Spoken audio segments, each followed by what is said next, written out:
દાહોદ જિલ્લા કોંગ્રેસ સમિતિ દ્વારા પ્રજાજનોને પડતી વિવિધ મુશ્કેલીઓને લઈને લેખિત રજૂઆત કરવામાં આવી હતી। દાહોદ જિલ્લા કોંગ્રેસ સમિતિ દ્વારા દાહોદ જિલ્લામાં પ્રજાજનોને પડતી વિવિધ મુશ્કેલીઓ જેવી કે રસ્તાઓ, પાણી,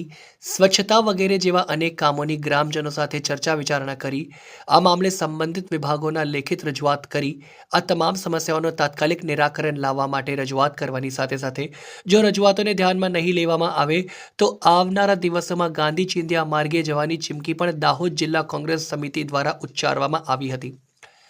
દાહોદ જિલ્લા કોંગ્રેસ સમિતિ દ્વારા દરેક તાલુકા સીટ પર જઈ ગ્રામજનો સાથે ચર્ચા વિચારણા સહિત મીટિંગો કરવામાં આવી હતી,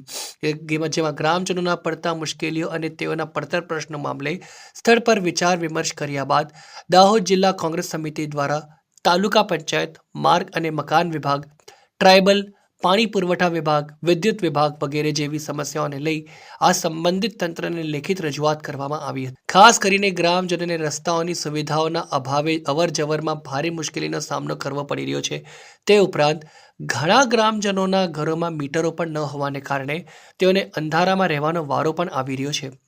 વધુમાં દાહોદ જિલ્લા કોંગ્રેસ સમિતિના પ્રમુખ હર્ષદ નીનામાના જણાવ્યા અનુસાર દાહોદ જિલ્લામાં નળ સે જળ યોજનામાં મોટા પાયે ભ્રષ્ટાચાર થયો છે, જે મામલે પણ સંબંધિત તંત્રને લેખિતમાં રજૂઆત કરવામાં આવી છે। ત્યારે આ તમામ સમસ્યાઓનું નિરાકરણ સંબંધિત વિભાગ દ્વારા કરવામાં નહીં આવે તો આગામી 10 દિવસ બાદ દાહોદ જિલ્લા કોંગ્રેસ સમિતિને ગાંધી ચિંધ્યા માર્ગે જવાની ફરજ પડશે, તેમ દાહોદ જિલ્લા કોંગ્રેસ સમિતિના પ્રમુખ હર્ષદ નીનામા દ્વારા જણાવવામાં આવ્યું હતું। આજે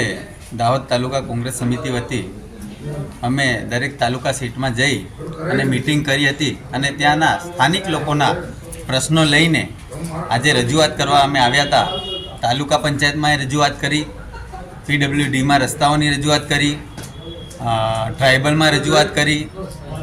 પાણી પુરવઠામાં નળ સે જલની રજૂઆત કરી અને હવે વિદ્યુત બોર્ડમાં પણ મીટરોની રજૂઆત કરવા જવાના છે। એટલે દરેક ગામમાં જઈને ત્યાંના મીટરોના પ્રશ્નો હતા તે વિદ્યુત બોર્ડમાં રજૂઆત કરી, રસ્તાના કામો હતા, રસ્તા તૂટેલા હતા, નવા બનાવવાના હતા, એની રજૂઆત પીડબ્લ્યુડીમાં કરી અને આવાસોની અને એનઆરજીના કામોની રજૂઆત અમે તાલુકા પંચાયતમાં કરી અને ઓરડા જે તૂટેલા છે, કમ્પાઉન્ડ વોલની તકલીફ છે, સ્કૂલ પર જવાના રસ્તાઓની જે તકલીફ છે એ અમે ટ્રાયબલમાં રજૂઆત કરી અને નલતી જળમાં જે બહુ મોટો ભ્રષ્ટાચાર થયો છે દાહોદ તાલુકામાં અને દાહોદ જિલ્લામાં એની પણ રજૂઆત કરી કે આવનાર 10 દિવસની અંદર આ તમામ વિભાગો જો એમનું કામ ગ્રાઉન્ડ પર નહીં કરે, સ્થળ પર નહીં કરે, લોકોને પ્રશ્નોને વાચા નહીં આપે તો અમે ત્યાં ભૂખ હડતાલ પર ઉતરવાના છે એવી ચીમકી પણ આજે અમે ઉચ્ચારી છે। અમારી સાથે જિલ્લા પંચાયત સદસ્ય સુરમલભાઈ છે, તાલુકા પ્રમુખ પારસિંગભાઈ છે અને તમામ કાર્યકરો અમે આજે અહીંયા રજૂઆત કરવા આવેલા હતા।